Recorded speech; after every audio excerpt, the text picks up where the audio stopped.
This is another educational video on our Healing with Ki journey.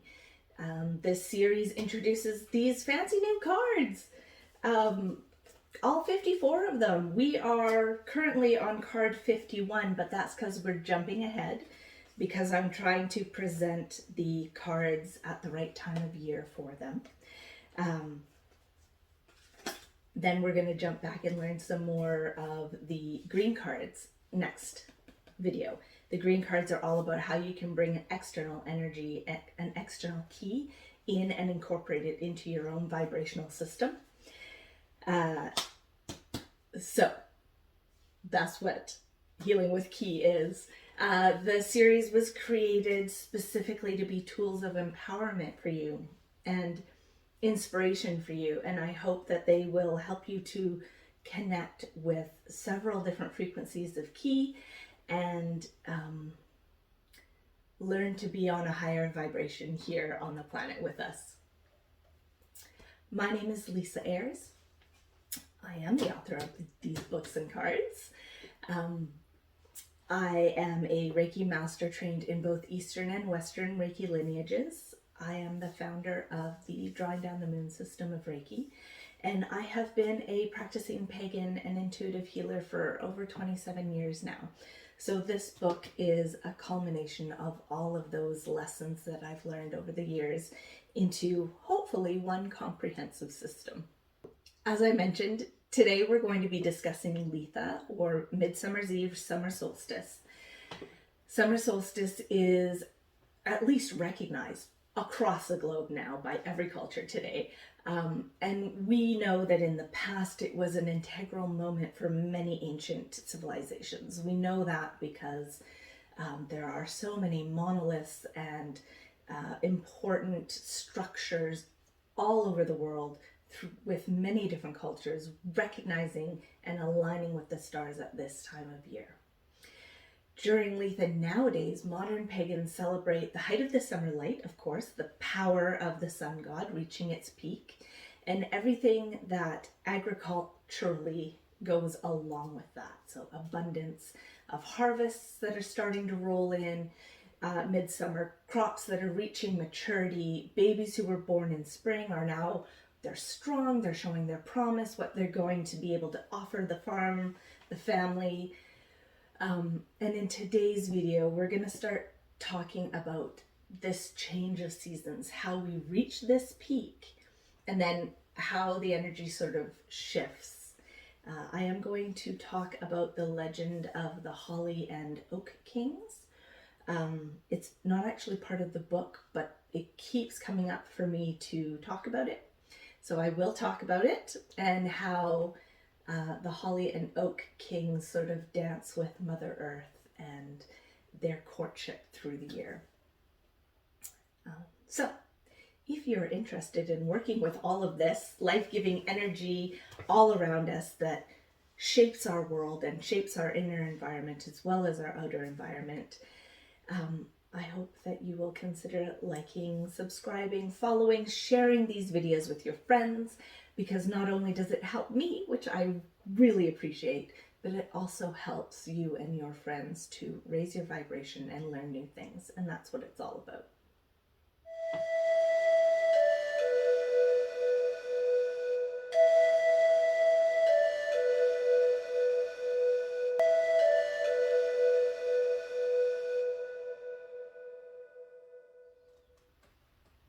All right, friends, here we go again. This is the third time I've recorded this video. So many things have gone wrong with this time, and it is 100% the universe bringing me back on track, which I love. And so I'll just have to share my experience with you with this one. Today's video is all about card 51, which is Litha, Summer Solstice. In Japanese, that's Geshi. It looks like this. I can't see myself, so I hope you can see that.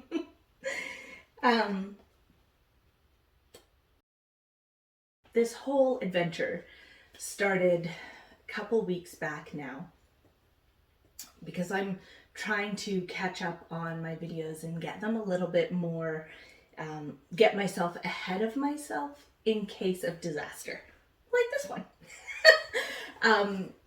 So what happened was the book and cards actually showed up for me to proof, which is awesome and super exciting, but it derailed me from my video recordings and schedule.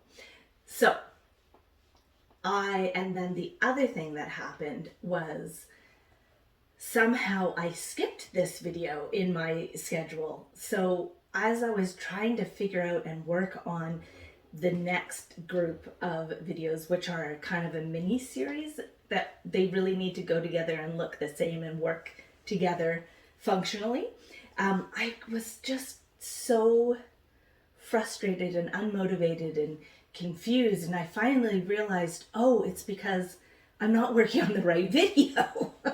So I went back and I'm like, why am I so frustrated with this process?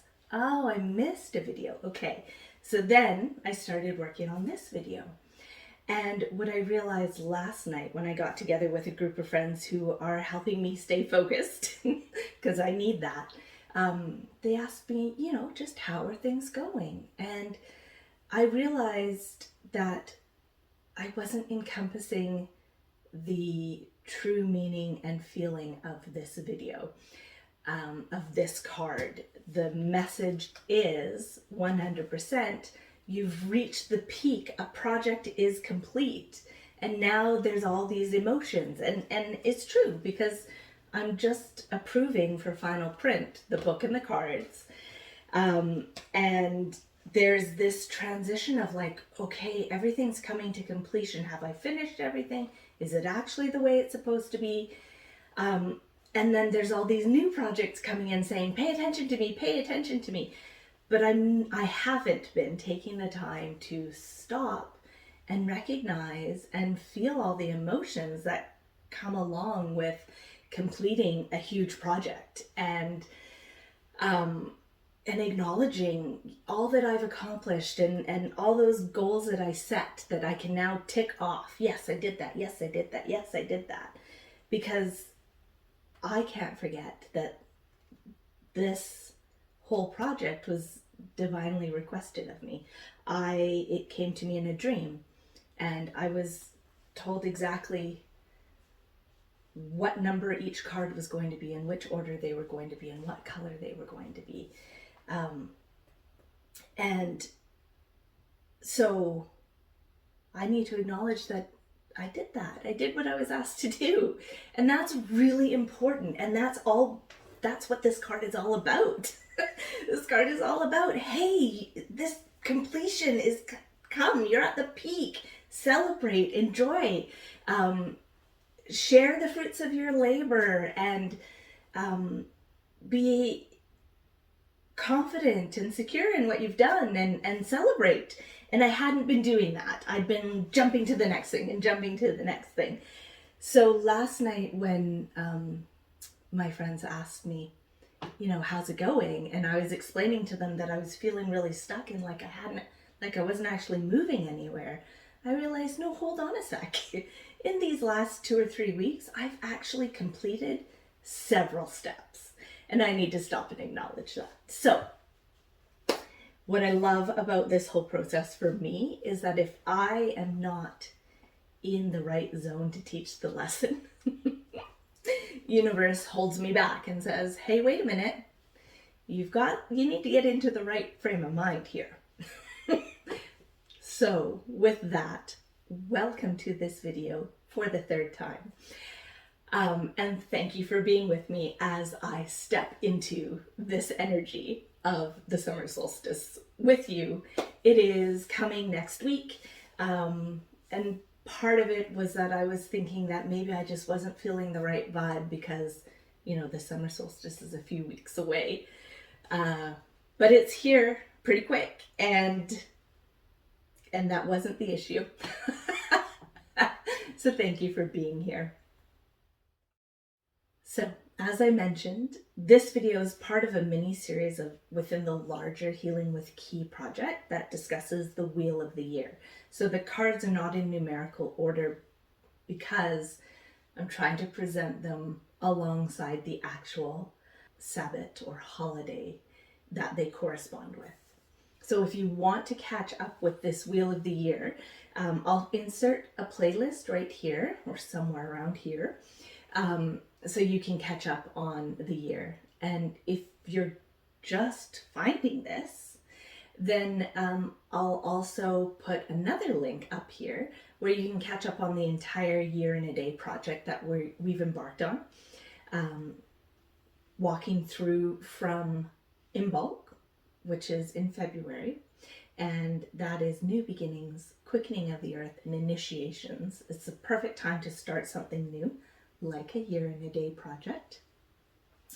And it is also the first pagan holiday of the Gregorian or modern calendar year.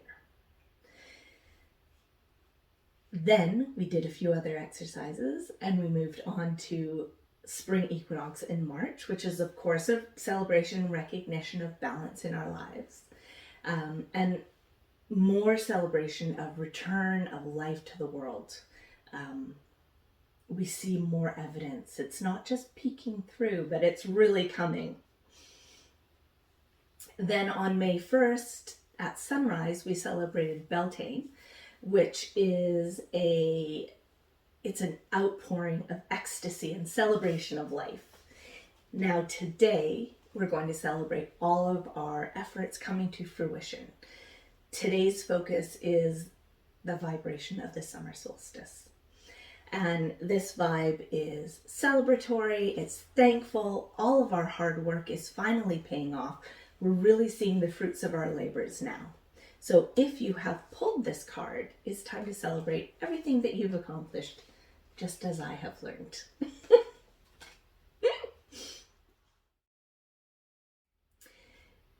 This card, as everything, has a flip side. It also reminds us that nothing lasts forever. It's a completion of a cycle. It's the opposite vibe of the winter solstice, of course. At the winter solstice, we remember that the darkness can't last forever, but we're full of hope and determination. At Litha, we remember our inner strength, our brightness, our positivity.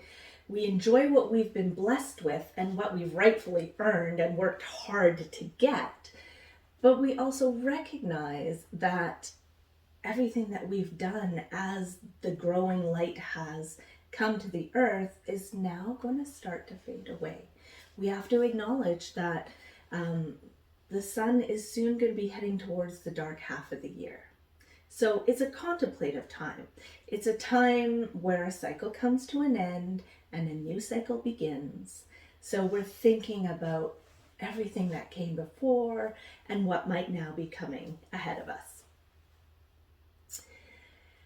If you've drawn this card, you might also be being asked to honor your talents and your strengths.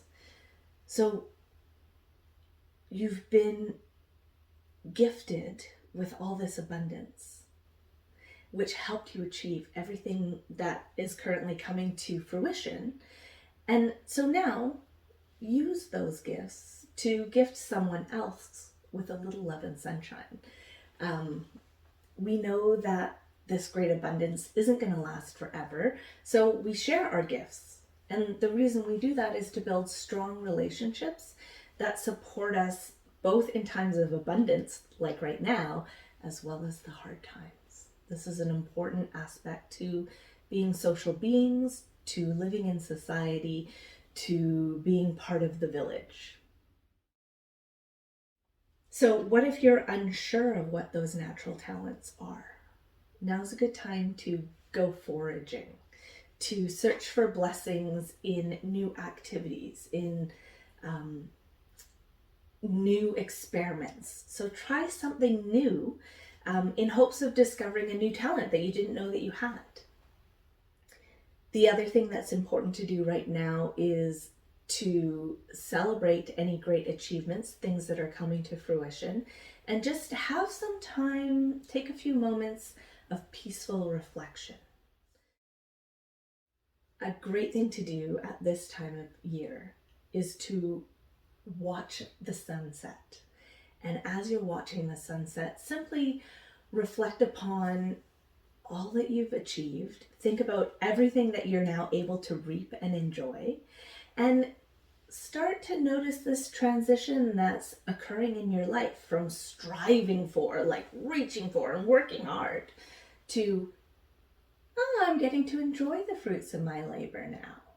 Acknowledge that moment, this completion, and then, of course, express gratitude for the experience. Now, both the solstices and the equinoxes are times of transition that marks the Earth's orbit around the sun. So as I was searching for inspiration about how I would explain the significance of the Oak and Holly King legend that happens at these times, I came across this great article by Patty Wigington on learnreligions.com, and I will link that below in the description so you can go and read the entire article. It was a good article, but she describes perfectly this sort of confusion that's going on. So let's talk about this. So again, in the description below, I'm quoting from this article. Quote, "In many Celtic-based traditions of neo-paganism, there is the enduring legend of the battle between the Oak King and the Holly King. These two mighty rulers fight for supremacy as the wheel of the year turns each season. At the winter solstice or Yule, the Oak King conquers the Holly King and then reigns until Midsummer or Litha. Once the summer solstice arrives, the Holly King returns to do battle with the Old King and defeats him. In the legends of some other belief systems, the dates of these events are slightly shifted. The battle takes place at the equinoxes so that the Oak King is at his strongest during Midsummer or Litha, and the Holly King is at his dominant phase during Yule. From a folkloric and agricultural point of view, this interpretation seems to make more sense." End quote. Perfect. So, and I have learned it both ways as well, and it gets a bit confusing. I do like to think about it more at the equinoxes, because at the equinoxes, everything is in balance and the two kings are fighting. Not only are they fighting for supremacy, but they are also fighting for the favor of the goddess.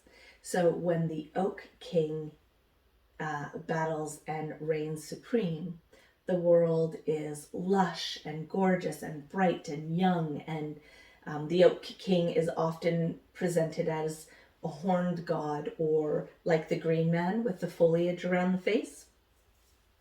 And then when the Holly King is winning the battle, it gets dark, it quiets down, the earth sleeps, they're more peaceful, right?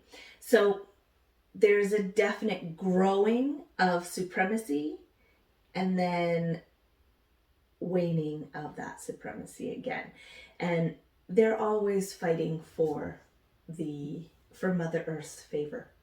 And it's an unending battle that never ends. And that's the important part too, this battle that never ends. I created a ritual based upon this connection with the Oak King. And if we consider that at Midsummer, he is at his peak, but he's going to begin his journey back to the other world. He's starting to lose the battle now as the sun fades.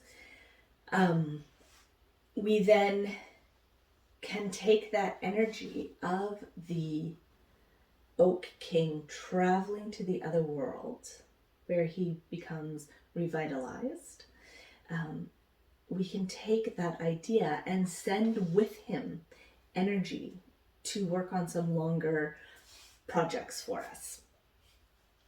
So this legend is a good introduction to the ritual that we're going to dig into next.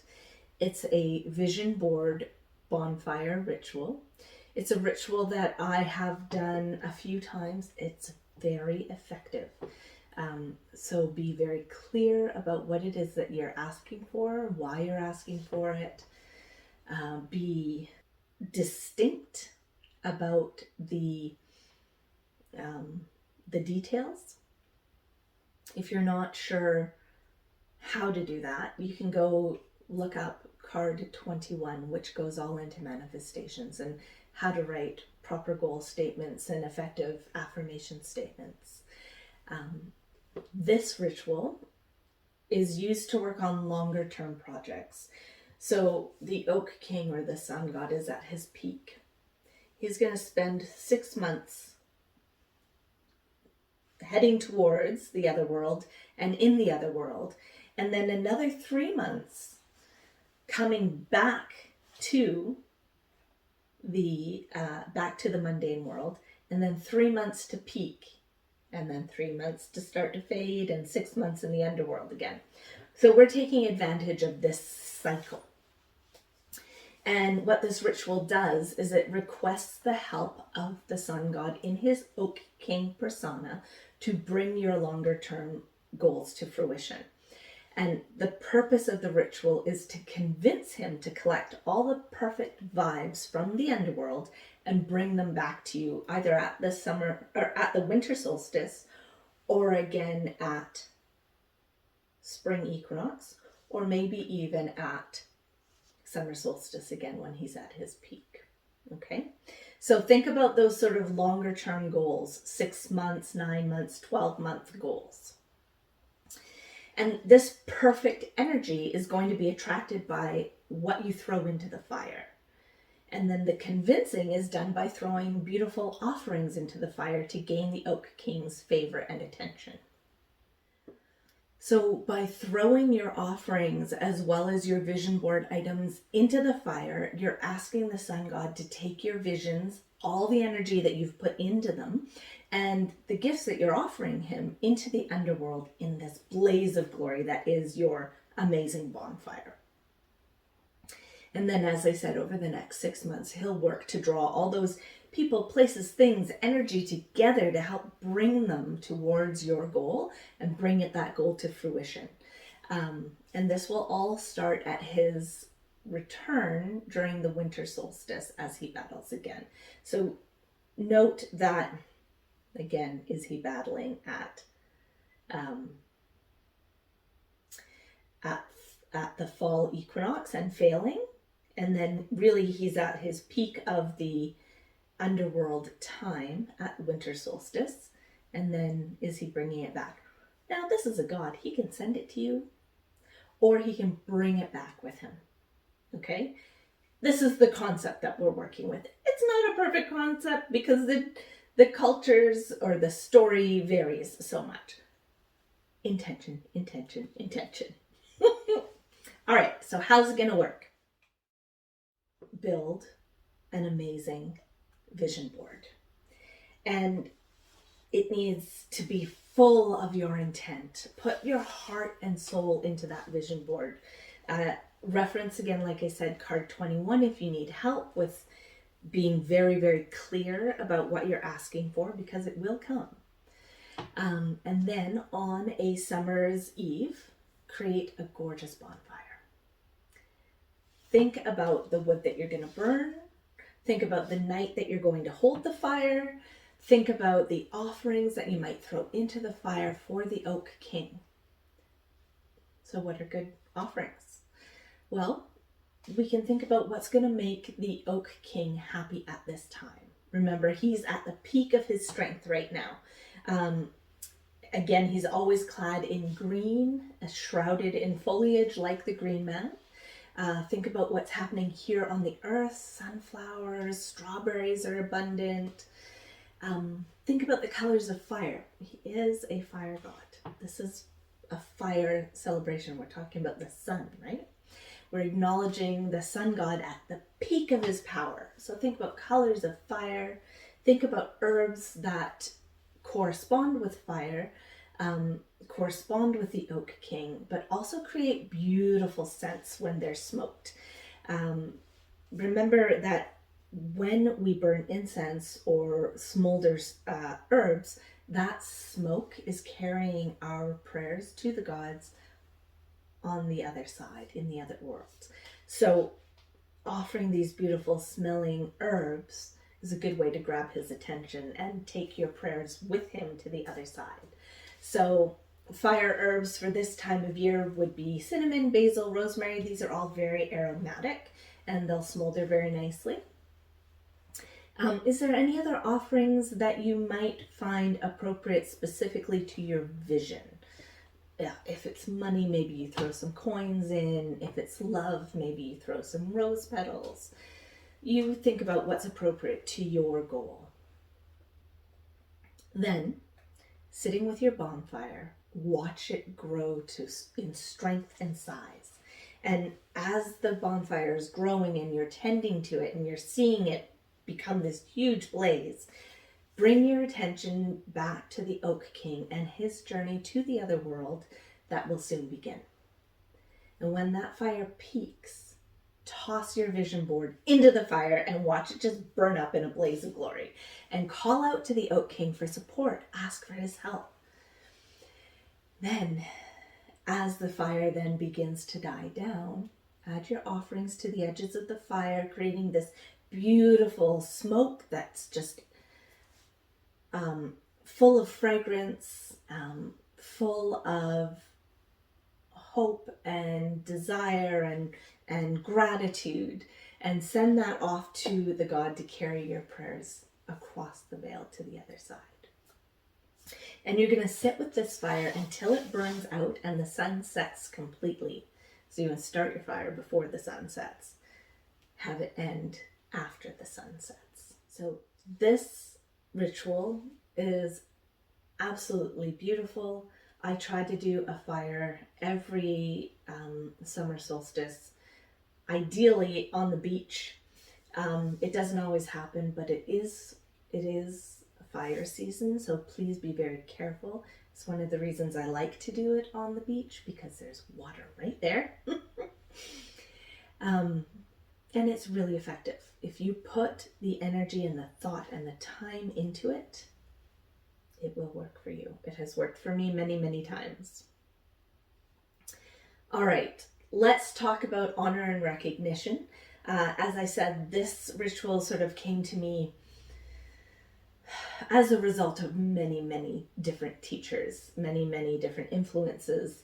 But the book that most influences me in terms of my holiday celebrations is the Circle Round book, Raising Children in Goddess Traditions, by Starhawk Diane Baker and Anne Hill. And I'll put a picture of it up here as well as a link below.